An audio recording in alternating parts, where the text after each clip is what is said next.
سلام دوستان، خوش آمدید به کانال پخت و پزهای خانگی. ما امروز همراه من این خمری تیار کردیم و یک نمود سمبوسه به نهایت با لذت و زیبا تیار میکنیم.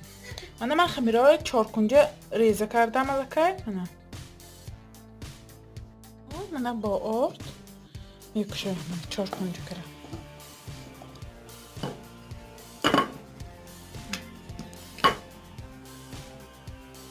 ما 4 کنجه کشادیم.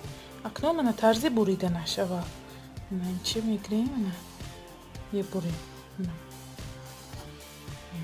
بریدیم و اکنون من از آن طرفش من این طرفش جدا شود.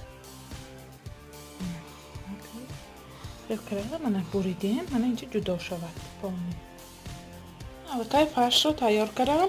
با 200 گرم فرش، 2 دانه پیاز میده با بلندر میده کردم برای اینکه خمیر ما روغنی تیز تیار میشه. پیاز میده کردم که خام نماند. من پریپرا همراه کردم. این سمبوسه ما تماما فرش بسیار نمیرد برای سمبوسه ما. یک قاشق فرش میگذاریم. من خمیر ما بالیم بمیگیریم. محکم میکنیم. محکم کنیم. اکنون من یک تا از این طرف، یک تا من از آن طرف، یک تا من این طرف، یک تا از این طرف میگیریم. من یک تا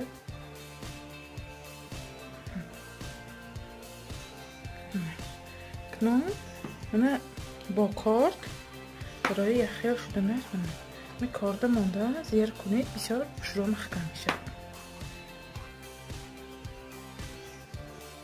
شو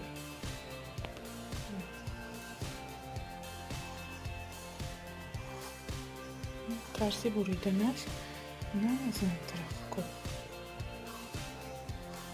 من نگاه کنید من این خودش تماما جدا شد. من اینش جدا نیست. من اینش بالاش به پشت میشه. من این خودش تماما جدا شد. خمیرم گرتشه سخت‌تر زیر میکنیم که فرش ما آبش تماما نبرد. یک تا از اون طرف، یک تا از این طرف. نمی مبایشه راق مانید بسیار خوشروی بیاد. بسیار جفت نکنید.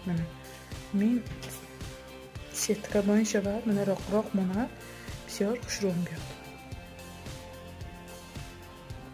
خواهیم من اینشه خیلی گل بایم پیچانید. من باز هم زیباتر میشه.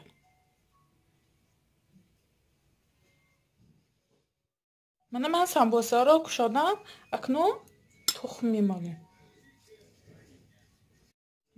اکنون کنجون پاشیم. شما میتونید 30 دانه مک باز هم زیباتر میکنه سمبوسه ما رو.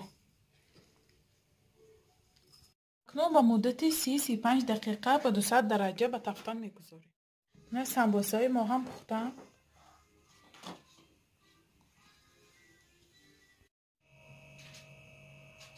چگونه میبینید سمبوسه ما هم بینید خوشروی تیار شدن. اکنون درونش را میبینیم چقدر تیار شده است. پشتش میبینید